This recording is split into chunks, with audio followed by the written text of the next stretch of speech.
घर में पधारो गजानन जी, मेरे घर में पधारो। घर में पधारो गजानन जी, मेरे घर में पधारो। रिद्धि सिद्धि लेकर मेरे अंगना, मेरे घर में पधारो। घर में पधारो गजानन जी, मेरे घर में पधारो। ओम नमः शिवाय। ओम गम गणपतये नमः। ओम गम गणपतये नमः। ओम गम गणपतये नमो नमः। श्री सिद्धि विनायक नमो नमः। अष्ट विनायक नमो नमः। गणपति बप्पा मोरया। ओम गम गणपतये नमो नमः। श्री सिद्धि विनायक नमो नमः। अष्ट विनायक नमो नमः। गणपति बप्पा मोरया। राधे राधे दोस्तों, आज मैं आपके लिए लेकर आई हूँ गणेश चतुर्थी की कथा, उसका महत्व और पूजा विधि। गणेश चतुर्थी विघ्नहर्ता और बुद्धि के देवता भगवान गणेश जी के जन्म का उत्सव है। उन्हें नई शुरुआत और समृद्धि के देवता के रूप में भी पूजा जाता है। भक्त अपने प्रयासों में सफलता और अपने जीवन से बाधाओं को दूर करने के लिए भगवान गणेश से प्रार्थना करते हैं। तो आइए वीडियो की शुरुआत करते हैं। एक पौराणिक कथा के अनुसार गणेश एक बार देवता कई विपत्तियों में घिरे थे। तब वह मदद मांगने के लिए भगवान शिव के पास गए। उस समय शिव जी के साथ कार्तिकेय तथा गणेश जी भी बैठे थे।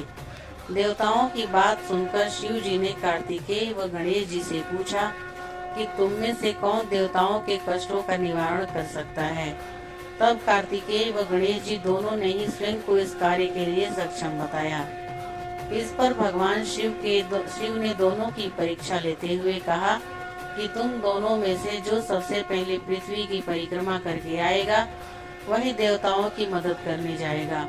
भगवान शिव के मुख से यह वचन सुनते ही कार्तिकेय अपने वाहन मोर पर बैठकर पृथ्वी की परिक्रमा करने के लिए निकल गए।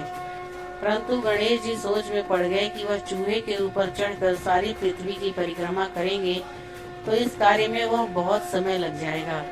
उन्हें एक उपाय सूझा। गणेश जी अपने स्थान से उठे और माता पिता की 7 बार परिक्रमा करके वापस बैठ गए। परिक्रमा करके लौटने पर कार्तिकेय स्वयं को विजेता बताने लगे। तब शिव जी ने गणेश जी से पृथ्वी की परिक्रमा न करने का कारण पूछा। तब गणेश जी ने कहा, माता पिता के चरणों में ही समस्त लोक है।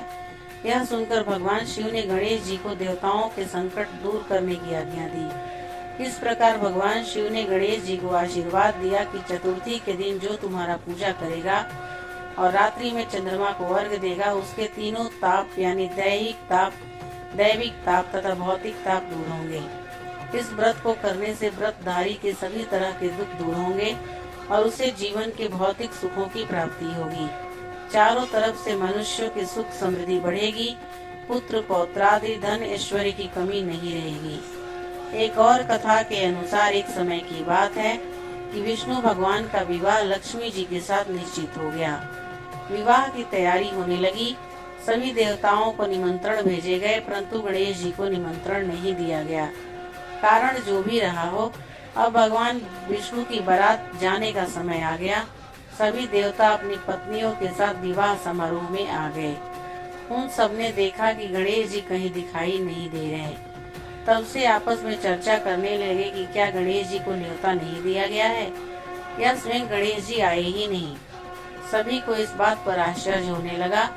तभी सबने विचार किया कि विष्णु भगवान से ही इसका कारण पूछा जाए। जब भगवान विष्णु से पूछने पर उन्होंने कहा कि हमने गणेश जी के पिता भोलेनाथ जी महादेव जी को न्योता भेजा है।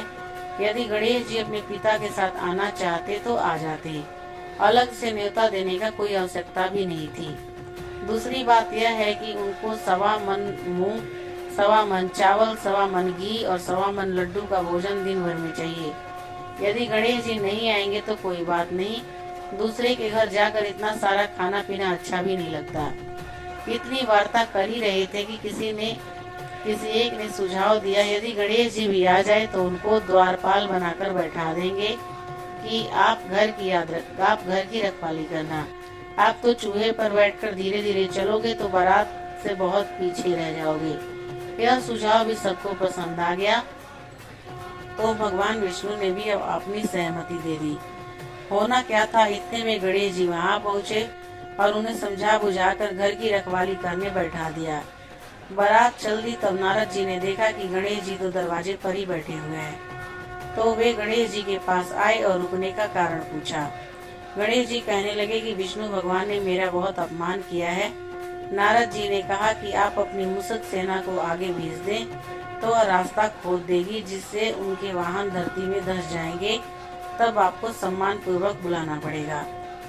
अब तो गणेश जी ने अपनी मूषक सेना जल्दी से आगे भेज दी और सेना ने जमीन खोद दी।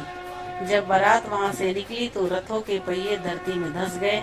लाख कोशिश करे परंतु पहिए नहीं निकले। सभी ने अपने अपने उपाय कर लिए, परंतु पहिए तो नहीं निकले, बल्कि जगह जगह से टूट गए। किसी को समझ में नहीं आ रहा था कि अब क्या किया जाए। तब तो नारद जी ने कहा कि आप लोगों ने गणेश जी का अपमान करके अच्छा नहीं किया। यदि उन्हें मना कर लाया जाए तो आपका कार्य सिद्ध हो सकता है और यह संकट टल सकता है। शंकर भगवान ने अपने दूत नंदी को भेजा और वे गणेश जी को लेकर आए। गणेश जी का आदर सम्मान के साथ पूजन किया। तब कहीं रथ के पहिए निकले। अब रथ के पहिए निकल तो गए, परंतु वे टूट फूट गए तो उन्हें सुधारे कौन। पास के खेत में कुछ खेतिहर लोग काम कर रहे थे। उनको बुलाया गया। खेती वाले बंदे अपना कार्य करने के पहले श्री गणेशाय नमः कहकर गणेश जी की वंदना मन ही मन करने लगे। देखते ही देखते खेती के सभी पहियों को खेती वालों ने सारे पहियों को ठीक कर दिया। तब खेतिहर कहने लगे कि हे देवताओं, आपने सर्वप्रथम गणेश जी को नहीं मनाया होगा और न ही उनकी पूजा की होगी, इसलिए तो आपके साथ यह संकट आया है। हम तो मूर्ख अज्ञानी हैं, फिर भी पहले गणेश जी की पूजा करते हैं, उनका ध्यान करते हैं। आप लोग तो देवतागण हैं, फिर भी आप गणेश जी को कैसे भूल गए। अब आप लोग भगवान श्री गणेश जी की जय जयकार बोलकर जाएं यहाँ से, तो आपके साथ सारे आपके काम बन जाएंगे और कोई संकट नहीं आएगा। ऐसा कहते हुए बारात वहाँ से चल दी और विष्णु भगवान का लक्ष्मी जी के साथ विवाह संपन्न करा के सभी सकुशल वापस घर आए। हे गणेश जी महाराज, आपने विष्णु को जैसे कारज सारियो ऐसो कारज सबको सिद्ध कर जो। बोलो गजानन भगवान की जय। एक और पौराणिक कथा के अनुसार एक समय की बात है, पार्वती माता ने स्नान करने के लिए अपने शरीर के मैल से एक पुतला बनाया और उसमें प्राण डाल दिए। उन्होंने पुतले का नाम गणेश रखा। गणेश जी जब बड़े हुए और उन्हें बुद्धि और बल दोनों प्राप्त हुए। एक दिन माता पार्वती ने गणेश जी से कहा कि वे स्नान करने जा रही हैं और जब तक वे न लौटे तब तक किसी को उनके कमरे में न आने दें। उसी समय भगवान शिव अपने पुत्र कार्तिकेय के साथ घर आए। कार्तिकेय ने देखा कि कोई उनके रास्ते में खड़ा है, तो उन्होंने उसे अपने रास्ते से हटाने का प्रयास किया। गणेश जी ने उन्हें रोक दिया और कहा कि पार्वती माता ने उन्हें किसी को अपने कमरे के अंदर न जाने के लिए बोला है। इसके बाद भगवान शिव अपने असली रूप में घर लौटे और बाथरूम में प्रवेश करने का प्रयास किया। गणेश जी ने अपनी मां की आज्ञा का पालन करते हुए उन्हें रोकने के लिए कह दिया। इससे भगवान शिव को क्रोध आया और उन्होंने अपने त्रिशूल से गणेश जी का सिर काट दिया। माता पार्वती जब स्नान करके बाहर आई और अपने पुत्र को बेहद दुखी हालत में देखा तो उनका मन टूट गया। उनकी विलाप को देखकर भगवान शिव अपनी गलती को समझे और गणेश जी को पुनः जीवित करने का वचन दिया। वे फिर से गणेश जी को जीवित करके उनके सिर की जगह हाथी के सिर को लगा दिया। इसके बाद से ही गणेश चतुर्थी का त्योहार मनाने का परंपरागत रूप से प्रारंभ हुआ और भगवान गणेश जी की पूजा इसी दिन की जाती है। लोग गणेश चतुर्थी के दिन व्रत रखते हैं। और एक और पौराणिक कथा के अनुसार एक बार भगवान शिव तथा माता पार्वती नर्मदा नदी के किनारे बैठे थे। वहाँ माता पार्वती ने भगवान शिव से समय व्यतीत करने के लिए चौपड़ खेलने को कहा। शिव चौपड़ खेलने के लिए तैयार हो गए, परंतु इस खेल में हार जीत का फैसला कौन करेगा यह प्रश्न उनके समक्ष उठा तो भगवान शिव जी ने उनके तिनके एकत्रित कर उसका एक पुतला बनाकर उसकी प्राण प्रतिष्ठा कर दी और पुतले से कहा, बेटा हम चौपड़ खेलना चाहते हैं, परंतु हमारी हार जीत का फैसला करने वाला कोई नहीं है, इसलिए तुम बताना कि हम दोनों में से कौन हारा और कौन जीता। उसके बाद भगवान शिव जी और माता पार्वती का चौपड़ खेल शुरू हो गया। यह खेल 3 बार खेला गया और संजोग से तीनों बार माता पार्वती की जीत हुई। खेल समाप्त होने के बाद बालक से हार जीत का फैसला करने के लिए कहा गया, तो उस बालक ने महादेव जी को विजयी बताया। यह सुनकर माता पार्वती क्रोधित हो गईं और क्रोध में उन्होंने बालक को लंगड़ा होने, कीचड़ में पड़े रहने का श्राप दे दिया। बालक ने माता पार्वती से माफी मांगी और कहा कि यह मुझसे अज्ञातवश ऐसा हुआ है, मैंने किसी द्वेष भाव में ऐसा नहीं किया। बालक द्वारा क्षमा मांगने पर माता ने कहा कि यहाँ गणेश पूजन के लिए नाग कन्याएं आएंगी, उनके कहे अनुसार तुम गणेश व्रत करो, ऐसा करने से तुम मुझे प्राप्त करोगे। यह कहकर माता पार्वती शिव जी के साथ कैलाश पर्वत पर चली गई। 1 वर्ष के बाद उस स्थान पर नाग कन्याएं आई। तब नाग कन्याओं ने श्री गणेश जी का व्रत की विधि मालूम करने पर उस बालक ने 21 दिन लगातार गणेश जी का व्रत किया। उसकी श्रद्धा से गणेश जी प्रसन्न हुए। उन्होंने बालक को मनवांछित फल मांगने के लिए कहा। उस पर उस बालक ने कहा, हे विनायक, मुझ में इतनी शक्ति दीजिए कि मैं अपने पैरों से चलकर अपने माता पिता के साथ कैलाश पर्वत पर पहुंच सकूं और वो देखकर प्रसन्न हो जाएं। तब बालक को वरदान देकर श्री गणेश जी अंतर्ध्यान हो गए। इसके बाद वह बालक कैलाश पर्वत पर पहुंच गया और कैलाश पर्वत पर पहुंचने के अपनी कथा उसने भगवान शिव जी को सुनाई।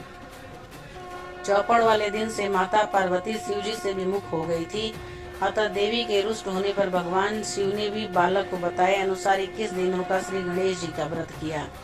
इस व्रत के प्रभाव से माता पार्वती के मन से भगवान शिव जी के लिए जो नाराजगी थी वह समाप्त हो गई। तब यह व्रत विधि भगवान शंकर ने माता पार्वती को बताई। यह सुनकर माता पार्वती के मन में भी अपने पुत्र कार्तिकेय से मिलने की इच्छा जागृत हुई। तब माता पार्वती ने भी 21 दिन तक श्री गणेश जी का व्रत किया तथा दुर्वा, फूल और लड्डुओं के से गणेश जी का पूजन अर्चन किया। व्रत के 21वें दिन कार्तिकेय स्वयं माता पार्वती जी से आ मिले। उस दिन से श्री गणेश चतुर्थी का यह व्रत समस्त मनोकामनाओं की पूर्ति करने वाला व्रत माना जाता है। इस व्रत को करने से मनुष्य के सारे कष्ट दूर होकर मनुष्य को समस्त सुख सुविधाएं प्राप्त होती है। धार्मिक मत है कि भगवान गणेश की पूजा करने से सुख और सौभाग्य की वृद्धि होती है। ज्योतिष भी कुंडली में बुध ग्रह मजबूत करने के लिए भगवान गणेश जी की पूजा करने की सलाह देते हैं। भगवान गणेश जी की पूजा करने से करियर और कारोबार को नया आयाम मिलता है। भगवान गणेश जी की पूजा करने से साधक की समस्त मनोकामनाएं पूरी होती है। गणेश चतुर्थी व्रत करने से घर परिवार में आ रही विपदा दूर होती है। कई दिनों से रुके मांगलिक कार्य संपन्न होते हैं तथा भगवान श्री गणेश जी असीम सुखों की प्राप्ति कराते हैं। चतुर्थी के दिन भगवान श्री गणेश जी की पूजा के दौरान चतुर्थी व्रत की कथा पढ़ना या सुनना जरूर चाहिए। गणेश चतुर्थी का त्योहार भी एक ऐसा समय है जब लोग एक साथ आते हैं और भगवान गणेश जी की पूजा करते हैं। यह एक मौका है जब लोग अपनी परिवार और दोस्तों के साथ समय बिता सकते हैं और एक सबके साथ खुशी मना सकते हैं। दोस्तों, गणेश चतुर्थी के दिन सुबह ब्रह्म मुहूर्त में उठकर सभी कामों से निवृत्त होकर स्नान कर लें। उसके बाद हाथों में एक फूल और थोड़ा सा अक्षत लेकर व्रत का संकल्प लें और फिर इस गणपति जी को चढ़ा दें। उसके बाद गणपति जी की पूजा प्रारंभ करें। सबसे पहले जल से आचमन करने के बाद फूल, माला, दुर्वा, सिंदूर, रोली, कुमकुम आदि चढ़ा दें। उसके बाद मोदक, बूंदी के लड्डू के साथ मौसमी फलों का भोग लगाएं। इसके बाद घी का दीपक जलाएं और आरती करें। दोस्तों, गणेश चतुर्थी भगवान गणेश की पूजा के लिए मनाया जाने वाला हिंदू त्योहार है जो भारत में बड़े धूमधाम से मनाया जाता है। यह त्योहार भाग्य, सौभाग्य, विद्या और समृद्धि की देवी सरस्वती के आगमन की यात्रा के रूप में भी मनाया जाता है। तो दोस्तों, गणेश चतुर्थी की यह कथा, व्रत विधि, पूजा विधि आपको कैसी लगी, उसका महत्व आपको कैसे लगा, मुझे कमेंट करके जरूर बताइएगा।